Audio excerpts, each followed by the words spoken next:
الحمد للہ وحدہ والصلاة والسلام علی من لا نبی بعدہ اما بعد اعوذ باللہ من الشیطان الرجیم بسم اللہ الرحمن الرحیم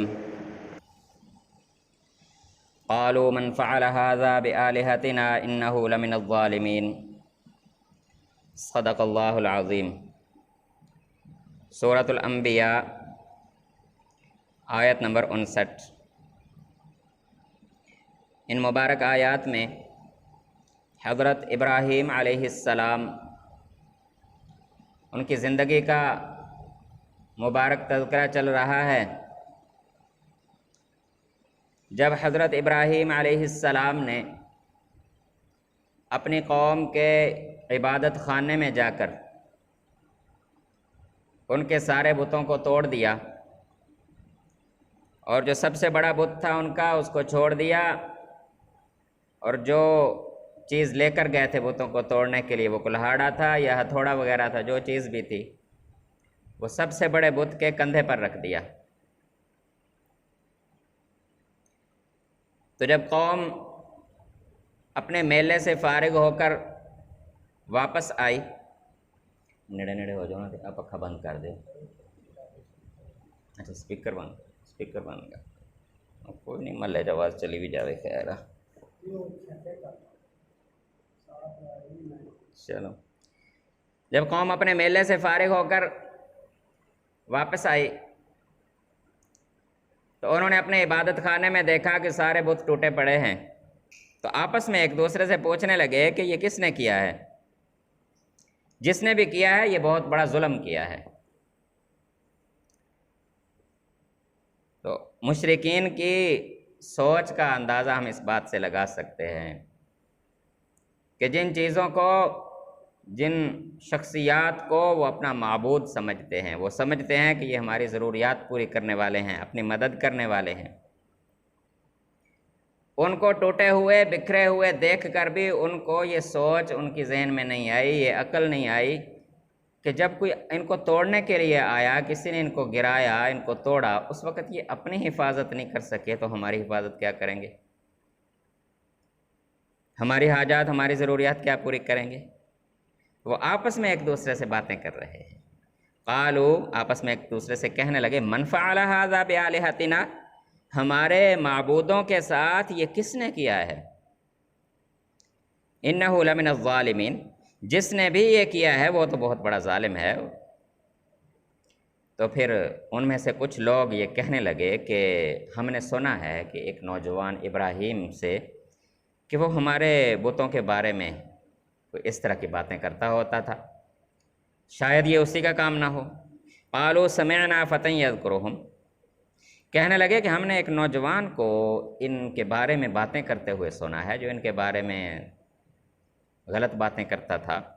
یقال له ابراہیم، اس کو ابراہیم کہتے ہیں، اس کا نام ابراہیم ہے۔ قالوا فأتوا به على اعین الناس، تو پھر لوگوں نے آپس میں مشورہ کیا، ایک دوسرے سے کہنے لگے کہ اسے لوگوں کے سامنے لاؤ تاکہ لوگ اسے پہچانیں کیا واقعی وہی ہے۔ لعلہم یشہدون، شاید لوگ اس کی گواہی دے دیں، کوئی لوگ اس کی گواہی دے دیں کہ بھی یہی شخص ہے جو ہمارے بتوں کے بارے میں باتیں بھی کرتا ہے، یا کسی نے اس کو آتے جاتے دیکھا ہے، تو شاید کوئی گواہ بن جائے اس کے خلاف، تو اس کو لوگوں کے سامنے لایا جائے۔ قالوا اانت فعلت هذا بآلہتنا یا ابراہیم، جب حضرت ابراہیم علیہ السلام کو لوگوں کے سامنے بلایا گیا تو پھر حضرت ابراہیم علیہ السلام سے سوال کیا گیا، اانت فعلت هذا، کیا آپ نے یہ کام کیا ہے بآلہتنا، ہمارے معبودوں کے ساتھ، یا ابراہیم، اے ابراہیم؟ تو حضرت ابراہیم علیہ السلام نے آگے سے جواب دیا، قال بل فعلہ کبیرہم ھذا، حضرت ابراہیم علیہ السلام نے آگے سے مذاق کیا، کیونکہ وہ بڑے بت کو چھوڑ دیا تھا اور اس کے کندھے پر وہ ہتھوڑا یا کلہاڑا تھا جو بھی وہ رکھ دیا تھا، تو کہنے لگے بلکہ یہ تو لگتا ہے کہ ان کے بڑے نہیں کیا ہے، یہ جو کھڑا ہوا ہے نا تھوڑا اٹھا کے یا کلاڑا اٹھا کے، یہ اس نے کیا ہے،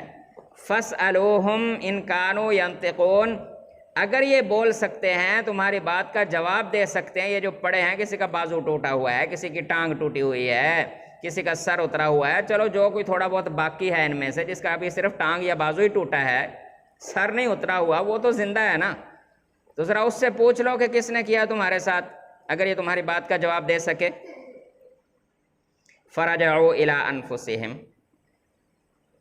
تو پھر جس طرح ہم کہتے ہیں کہ سوچی پہ گئے، تو اپنے دل میں سوچنے لگے، اپنے دلوں کی طرف متوجہ ہوئے، تو کوئی جواب آگے سے نہیں دے سکے۔ فَقَالُوا إِنَّكُمْ أَنْتُمُ الظَّالِمُونَ، تو کہنے لگے کہ تم ہی بے انصاف ہو۔ آپس میں ایک دوسرے سے جیسے خسر پھسر کرتے ہیں نا، کہنے لگے یار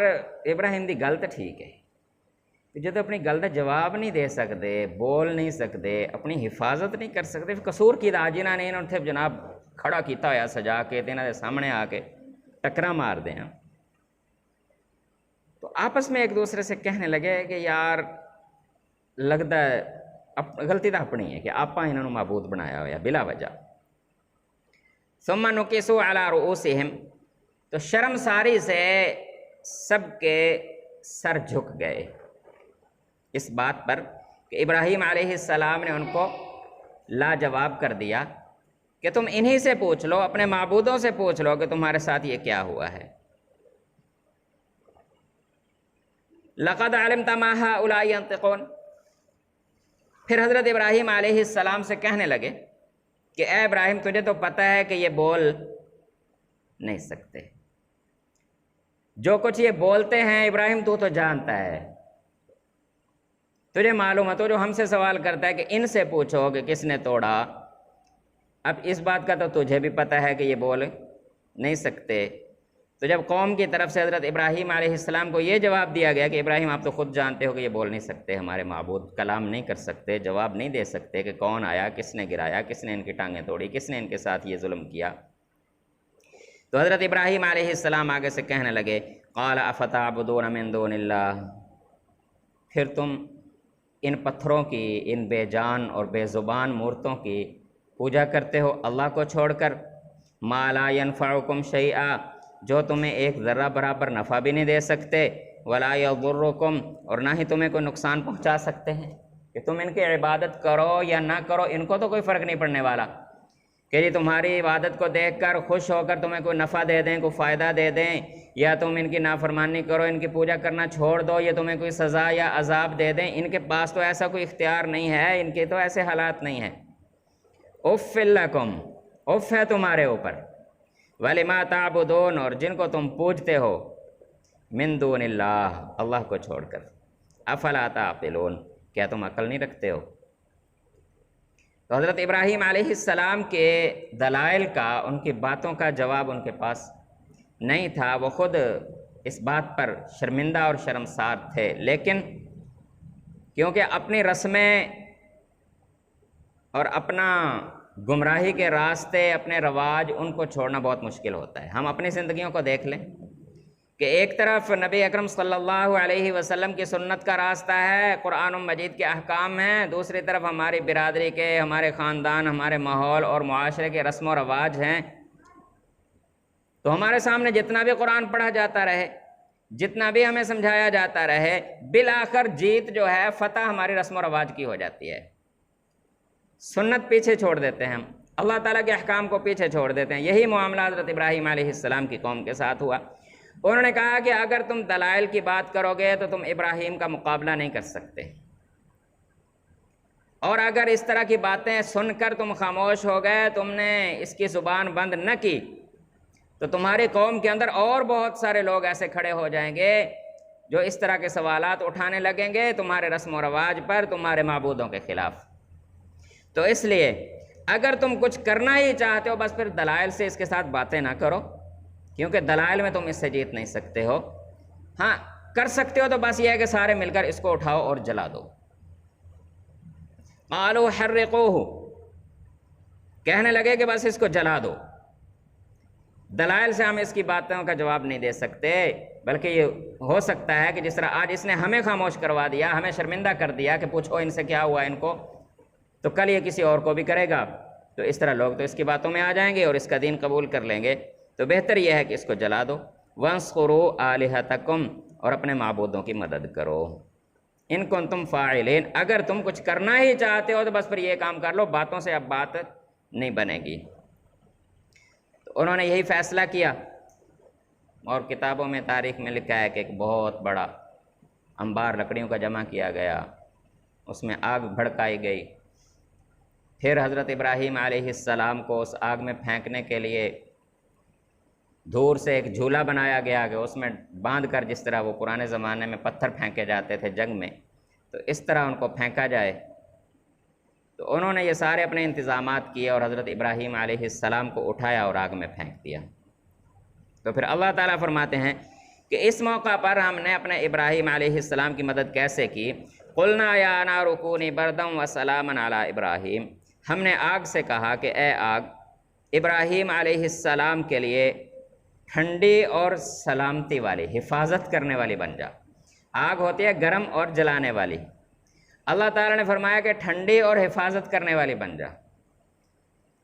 کہ حفاظت بھی کرنی ہے اور ٹھنڈی بھی ہو جانا، نقصان نہ ہو ابراہیم کو۔ تو جس آگ کا کام جلانا تھا، جو لکڑیوں کو جلا رہی تھی، تو اللہ تعالیٰ کے امر سے، اللہ کے حکم سے وہی آگ حضرت ابراہیم علیہ السلام کے لیے ٹھنڈک اور حفاظت کا ذریعہ بن گئی۔ اب اس پر قرآن پاک نے تو بس اتنی سی بات کی ہے، کیونکہ اصل مقصد یہی تھا کہ جس وقت اللہ پر یقین ہو اور انسان اللہ تعالیٰ کی ذات کے لیے کھڑا ہو، پھر اللہ تعالیٰ اسی طرح غیب کے خزانوں سے انتظامات کرتے ہیں اپنے بندے کے لیے۔ لیکن کتابوں میں بہت سارے واقعات لکھے ہوئے ہیں، جن میں سے ایک واقعہ یہ بھی ہے کہ حضرت ابراہیم علیہ السلام کے لیے آگ ٹھنڈی ہو گئی اور وہ آرام سے بیٹھے ہوئے ہیں، جتنے دن وہ آگ بھڑکتی رہی آپ وہاں سے باہر نہیں نکلے۔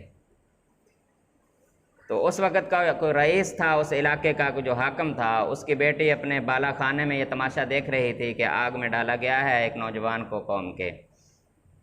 تو وہ دیکھتی رہی کہ وہ تو وہاں پر بالکل محفوظ ہے اور امن کے ساتھ ہے، تو وہ جناب اس کے دل میں حضرت ابراہیم علیہ السلام کی محبت آ گئی اور اس کے دل نے گواہی دی کہ یہ تو شخص سچا ہے، یہ شخص سچا ہے، اگر یہ جھوٹا ہوتا تو اس طرح آگ سے نہ بچتا۔ تو اس نے ایمان قبول کر لیا۔ اور کئی واقعات ہیں۔ بہرحال مختصر یہ ہے کہ اللہ تعالیٰ کے لیے جب کوئی کھڑا ہوتا ہے، پھر آگ، بھڑکتی ہوئی آگ اور لکڑیوں کے انبار، انگاروں کے انبار بھی انسان کا کچھ بگاڑ نہیں سکتے۔ صرف ضرورت اس چیز کی ہے کہ انسان بس اللہ تعالیٰ کی ذات پر پورا یقین کر لے، پورا اعتماد کر لے اور اللہ تعالیٰ کے احکام کی پاسداری کے لیے کھڑا ہو جائے، پھر دنیا اس کا کچھ نہیں بگاڑ سکتی۔ وَأَرَادُوا بِهِ كَيْدًا فَجَعَلْنَاهُمُ الْأَخْسَرِينَ، وہ حضرت ابراہیم علیہ السلام کے خلاف انہوں نے سازشیں کیں، لیکن ہم نے ان کو ناکام بنا دیا اور خود انہی کو نقصان اٹھانا پڑا۔ یعنی جتنا انہوں نے سارے انتظامات کیے، اتنی زیادہ لمبی چوڑے جناب لکڑیوں کا انتظام کیا، پھر اس پر آگ جلائی، وہ سارے کا سارا حضرت ابراہیم علیہ السلام کا تو ایک بال بھی نہیں جلا سکے، لیکن اپنا ہی نقصان اٹھایا۔ اور جو لوگوں نے دیکھا ان کو حفاظت کے ساتھ کھڑے ہوئے، تو پھر کچھ لوگوں کو اللہ تعالیٰ نے ایمان کی توفیق بھی دی، تو اپنا ہی نقصان کرایا انہوں نے۔ تو اسی طرح حضرت ابراہیم علیہ السلام کے زمانے میں انہی کے خاندان میں سے حضرت ابراہیم علیہ السلام کے رشتہ دار تھے، اب اس میں بھی تاریخ میں لکھا ہوا ہے کہ کزن تھے، حضرت لوط علیہ السلام، وہ بھی قوم کے اندر ہی سے تھے، وہ ایمان لے آئے، ایمان قبول کر لیا انہوں نے، اللہ تعالیٰ کی عبادات میں لگ گئے۔ تو اللہ تعالیٰ نے پھر حضرت لوط علیہ السلام کو بھی اپنی نبوت کے لیے منتخب فرمایا۔ پھر حضرت ابراہیم علیہ السلام کی زندگی میں ہی ان کو نبوت دی گئی۔ دونوں نبی ایک ہی زمانے کے ہیں، حضرت ابراہیم علیہ السلام اور حضرت لوط علیہ السلام، دونوں رشتہ دار ہیں آپس میں، چچا تایا کے بیٹے سمجھ لیں، تو دونوں ہی اپنے وقت کے پیغمبر اور نبی ہیں۔ تو ان کو پھر جس شہر میں حضرت ابراہیم علیہ السلام رہتے تھے، یہ غالباً جو القدس کا شہر ہے ہمارا، یروشلم یا بیت المقدس جسے ہم کہتے ہیں، یہ علاقہ تھا حضرت ابراہیم علیہ السلام کا پرانا، جہاں یہ رہتے تھے۔ تو اس کے قریب ایک شہر میں حضرت لوط علیہ السلام کو اس علاقے میں پھر ان کی ذمہ داری لگائی گئی کہ آپ وہاں جائیں، وہاں جا کر تبلیغ کریں۔ تو حضرت ابراہیم علیہ السلام کے حکم سے اور اللہ تعالیٰ کے حکم سے حضرت لوط علیہ السلام اپنے اس علاقے میں چلے گئے، وہاں جا کر اللہ تعالیٰ کے دین کی دعوت دینا شروع کی، اور اس قوم کے اندر جو بے حیائی تھی اللہ تعالیٰ معاف فرمائے، ہم جنس پرستی جسے ہم کہتے ہیں، مردوں کی مردوں کے ساتھ زیادتی کرنا، یا وہ آپس میں تو صلح صفائی کے ساتھ کرتے تھے، اللہ تعالیٰ معاف فرمائے، تو اور حضرت لوط علیہ السلام کا مذاق اڑایا کرتے تھے، اللہ کے دین کا مذاق اڑایا کرتے تھے۔ تو جب بار بار دعوت دینے کے باوجود بھی انہوں نے حضرت لوط علیہ السلام کو ہی دھمکی دی کہ اے لوط، اگر تو اپنی اس دعوت سے باز نہ آیا تو ہم تجھے اس بستی سے نکال دیں گے، ہم تجھے اس بستی میں نہیں چھوڑیں گے، یا تجھے قتل کر دیں گے یا پھر تیرے پورے کے پورے گھر کو جلا دیں گے، تو بس ہمیں تبلیغ کرنے سے باز آ جا۔ تو جب انتہا کو پہنچے تو اللہ تعالیٰ کی طرف سے پھر ملائکہ بھیجے گئے اس قوم کو تباہ کرنے کے لیے، اور ان ملائکہ نے پہلے حضرت ابراہیم علیہ السلام کے پاس تشریف لائے۔ حضرت ابراہیم علیہ السلام کا ایک تفصیلی واقعہ ہے کہ جب حضرت ابراہیم علیہ السلام کے گھر میں تشریف لائے، حضرت ابراہیم علیہ السلام نے ان کے لیے کھانا بنایا، بچڑا ذبح کیا، کھانا بنایا، گوشت بھون کر ان کے لیے لائے، لیکن انہوں نے ہاتھ لگانے سے انکار کر دیا، ہاتھ نہیں بڑھا رہے تھے کھانے کی طرف۔ حضرت ابراہیم علیہ السلام پریشان ہوئے، تو کہنے لگے کہ پریشان ہونے کی ضرورت نہیں ہے، ہم تو انسان نہیں ہیں، انسان ہوتے تو ضرور کھاتے، ہم تو فرشتے ہیں اور اللہ تعالیٰ کی طرف سے بھیجے گئے ہیں۔ اور خود ہی سنایا کہ ہم دو کاموں کے لیے آئے ہیں، آپ کو بشارت اور خوشخبری دینے کے لیے آئے ہیں بیٹے کی، کہ اللہ تعالیٰ آپ کو بیٹا عطا فرمائیں گے، حضرت اسحاق علیہ السلام جیسا بیٹا وہ اس خوشخبری کے بعد اللہ تعالیٰ نے عطا فرمایا۔ دوسرا، اللہ تعالیٰ کی طرف سے ہمارے ذمہ لگایا کہ اس قریب جو شہر ہے، جو علاقہ ہے، اس علاقے کو تباہ کرنے کے لیے آئے ہیں، وہ لوگ نافرمانی میں حد سے گزر چکے ہیں۔ حضرت ابراہیم علیہ السلام نے کہا کہ وہاں تو فوراً خیال آیا کہ اس علاقے کو تباہ کرنے کے لیے آئے ہیں، کہا وہاں تو لوط بھی ہیں، وہ اللہ کے دین کا کام کر رہے ہیں، تبلیغ کر رہے ہیں۔ انہوں نے کہا ہاں ہمیں پتہ ہے، اللہ تعالیٰ نے ہمیں بتایا ہے، ہم ان کو بچا لیں گے، وہاں سے نکال لیں گے۔ تو حضرت ابراہیم علیہ السلام سے فارغ ہو کر وہ فرشتے حضرت لوط علیہ السلام کے پاس تشریف لے گئے، تو جا کر جب دروازے پر دستک دی، حضرت لوط علیہ السلام دروازے پر آئے، پوچھا کون ہے، مہمان تھے، انہوں نے پہلے نہیں بتایا کہ ہم فرشتے ہیں، بس مہمان تھے۔ تو حضرت لوط علیہ السلام نے دروازہ کھولا اور مہمانوں کو اپنے گھر میں بٹھایا، قوم اپنے حالات کے مطابق جیسے ان کے حالات تھے فوراً آ گئے دروازے پر، گنڈے اور بدماش قسم کے لوگ قوم کے اندر سے، کہنے لگے تیرے گھر میں لگتا ہے کہ کسی دوسرے علاقے سے کچھ لوگ آئے ہیں، مہمان آئے ہیں اور بڑے خوبصورت ہیں، ان کو دیکھ کر ہم سے صبر نہیں ہوتا، ان کو باہر نکال، ہمارے حوالے کر، پہلے ہم ان کی میزبانی کرتے ہیں۔ تو حضرت لوط علیہ السلام پریشان ہو گئے اور آہ بھر کر کہنے لگے کہ کاش میرے ساتھ کوئی ہوتا جو آج میری مدد کرتا کہ میں اپنے مہمانوں کی حفاظت کرتا۔ تو جب حضرت لوط علیہ السلام کی زبان سے یہ الفاظ نکلے تو فرشتوں نے کہا کہ اے لوط، آپ کو پریشان ہونے کی ضرورت نہیں ہے، ہم کوئی انسان نہیں ہیں، یہ ہمیں ہاتھ نہیں لگا سکتے، ہم تو فرشتے ہیں اور ان کو تباہ کرنے کے لیے آئے ہیں، بس ان کے یہی حالات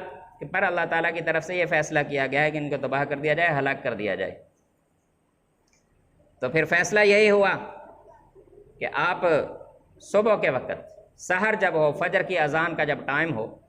اس وقت جو بھی اس بستی میں اہل ایمان ہیں، دو چار جتنے بھی ہیں، آپ ان کو لے کر اس بستی سے نکل جائیں، اور اس بستی سے نکلتے ہوئے واپس پلٹ کر نہیں دیکھنا کہ بستی والوں کے ساتھ ہو کیا رہا ہے۔ اگر کسی نے واپس پلٹ کے دیکھا تو وہ بھی عذاب کی زد میں آ جائے گا۔ یہ بھی ایک امتحان تھا، کیونکہ جب اس طرح کا کوئی اعلان ہوتا ہے تو کچھ لوگ صرف یہ سوچ کر یار شاید یہ سچے ہی نہ ہون، ایمان نہیں ہوتا دل میں، صرف یہ سوچ کر کہ یار شاید یہ سچے ہی نہ چلے، نال چلنے اسی بھی شغل لئی کچھ دور انہاں دے نال چل دے ہیں، لیکن وہ حقیقت میں اہل ایمان میں سے نہیں ہوتے۔ اب جو ایسا شخص نکلے گا وہ تھوڑی دیر بعد پیچھے مڑ کے دیکھے پیچھے کی بنے، تھوڑی دیر بعد پیچھے مڑ کے دیکھے گا کہ پیچھے کیا بنا۔ جو اہل ایمان ہوں گے ان کو حکم مل گیا کہ آپ نے پیچھے مڑ کے نہیں دیکھنا، اب ظاہر سی بات ہے جو ایمان والا ہوگا وہ تو نہیں دیکھے گا۔ تو حضرت لوط علیہ السلام کی جو بیوی تھی وہ ایمان سے محروم تھی، اب خود اندازہ لگا لیں، خاندان کے دو نبی موجود ہیں لیکن اسی خاندان میں جو بیوی ہے حضرت لوط علیہ السلام کی وہ ایمان سے محروم ہے، وہ ایمان نہیں لائی تھی، وہ اپنی قوم کے ساتھ ساری رسموں میں اور ساری بدماشیوں میں اپنی قوم کے ساتھ شریک ہوتی تھی۔ تو جب حضرت لوط علیہ السلام اپنے گھر والوں کو، اپنے بچوں کو اور ساتھ جو ان کے اہل ایمان تھے ان کو لے کر نکلے تو ایک مرتبہ تو یہ بھی ساتھ، بیوی بھی ساتھ چل پڑی کہ چلو اب میں یہاں کے لیے کیا کروں گی، چلو ان کے ساتھ ہی چلتی ہوں۔ لیکن وہی بات کہ دل میں ایمان نہیں تھا۔ جیسے ہی یہ بستی سے نکلے پیچھے بستی پر پتھر برسنے لگے، تو جیسے پیچھے سے آوازیں آنا شروع ہوئیں تو اہل ایمان نے تو سر جھکائے اور تیزی سے نکلنے لگے۔ اس نے پیچھے مڑ کے دیکھا،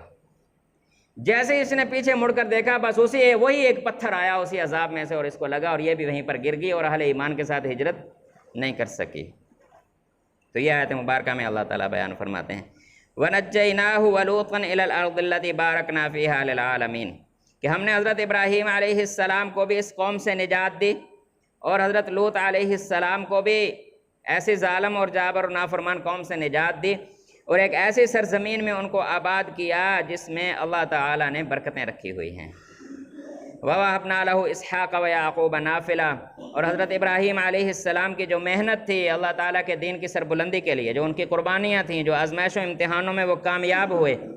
اللہ تعالیٰ نے انعام کے طور پر اسحاق علیہ السلام جیسا ان کو بیٹا عطا کیا، اور پھر اسحاق علیہ السلام کے بعد حضرت اسحاق کا بیٹا یعقوب۔ حضرت ابراہیم علیہ السلام نے اپنی زندگی میں پھر دونوں کو، حضرت اسماعیل تو پہلے سے موجود تھے، خانہ کعبہ میں مکہ مکرمہ میں آباد تھے، وہاں حضرت ابراہیم علیہ السلام کے پاس حضرت اسحاق تھے۔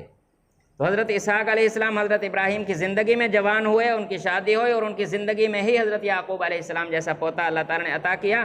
تو ایسی اپنی خوشیاں اور اپنے بیٹے کی خوشیاں بھی دیکھ کر اس دنیا سے رخصت ہوئے۔ تو اللہ تعالیٰ فرماتے کہ یہ انعام کے طور پر ہم نے اسحاق اور یعقوب دیے۔ تو اس سے اہل تقویٰ ہیں، اہل محبت ہیں، اہل دل ہیں، تو جب وہ اللہ تعالیٰ سے اولاد کی نعمت مانگتے ہیں تو وہ یہ نیت کرتے ہیں، یا اللہ اگر آپ ہمیں اولاد دیں تو ہم اسے دنیا کا غلام نہیں بنائیں گے، بلکہ اسے تیری رضا کے کاموں میں لگا دیں گے، تیرے دین کی سربلندی میں لگا دیں گے۔ جس طرح حضرت عیسیٰ علیہ السلام کی نانی جان، انہوں نے یہ منت مانی تھی کہ اللہ آپ مجھے جو اولاد دیں گے وہ میری طرف سے آزاد ہوگی، میں اس سے دنیا کے کام، دنیا کی غلامی، اپنی خدمت نہیں کرواؤں گی، بلکہ اس سے اللہ تعالیٰ کے دین کے لیے وقف کر دوں گی۔ تو اللہ تعالیٰ نے حضرت مریم جیسی بیٹی عطا فرمائی، اور حضرت مریم کی گود میں پھر اللہ تعالیٰ نے حضرت عیسیٰ علیہ السلام جیسا بیٹا عطا فرمایا۔ پھر رہتی دنیا تک ان کا نام اللہ تعالیٰ نے جاری کر دیا، ان کے لیے سلسلے جاری کر دیے، صدقہ جاریہ بنا دیا، اجر و ثواب کے سلسلے جاری کر دیے۔ اور قرب قیامت نبی اکرم صلی اللہ علیہ وسلم کی بشارت کے مطابق حضرت عیسیٰ علیہ السلام دوبارہ دنیا میں تشریف لائیں گے، کہ ان کو موت نہیں آئی تھی۔ دنیا میں جو موت آتی ہے انسان کو، جو زندگی پوری کرتا ہے زمین پر، انہوں نے وہ زندگی پوری نہیں کی، اللہ تعالیٰ نے ان کو اسی طرح اٹھا لیا تھا۔ اب جو اوپر والی زندگی ہے وہ زمین کی زندگی میں شمار نہیں ہوتی۔ جتنی زندگی ان کی باقی ہے وہ غالباً 40 سال مزید ہے، یہ جتنی بھی ہے اللہ تعالیٰ کے علم میں ہے، وہ زمین پر تشریف لائیں گے، اور مجاہدین کے ساتھ مل کر، خاص طور پر حضرت مہدی علیہ السلام، ان کے ساتھ مل کر وہ یہودیوں کے خلاف جہاد کریں گے، دنیا میں ظالموں کے خلاف، اور پوری دنیا پر پھر وہ اللہ کے دین کا پرچم لہرائیں گے، پوری دنیا پر حکومت کریں گے۔ اللہ تعالیٰ ان کو یہ عزت اور شان و شوکت عطا فرمائیں گے۔ اور بشارت یہ ہے کہ جتنے بھی عیسائی ہیں، جتنے بھی عیسائی زمین پر موجود ہیں، یہ اس وقت کلمہ پڑھیں گے، پھر لا الہ الا اللہ محمد الرسول اللہ، حضرت عیسیٰ علیہ السلام کے ہاتھ پر بیعت کریں گے۔ بہت کم جو رہ جائیں گے وہ یہودیت والے، وہ ان کے ہاتھوں سے قتل ہو جائیں گے۔ زمین میں ایک گھرانہ بھی پھر